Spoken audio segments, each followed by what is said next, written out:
இந்த வெத்தலை கொடி வீட்டில் பாருங்கள் எத்தனை இடத்துல அப்படியே படர்ந்து போயிருக்கு. கொஞ்சம் தள்ளி பார்த்தா தென்னை மரத்தில் ஏறுது, பார்த்திங்கன்னா தெரியும். தென்னை மரத்தில் ஏறுது. இந்த பக்கமும் வெத்தலை கொடி ஃபுல்லாக.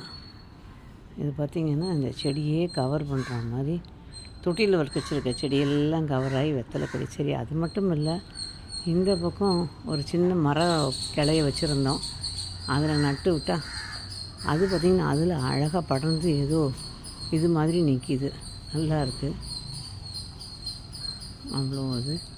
இந்த பக்கம் வாழை மரம், இந்த பழம் வந்து நல்ல டேஸ்டியாக நல்லா இருக்குது. ஆனால் நல்ல உயரம் போயிடுது. அந்த பக்கம் வாழைக்காய் மரம் எல்லாமே பிடிச்ச வகையில் இருக்குது.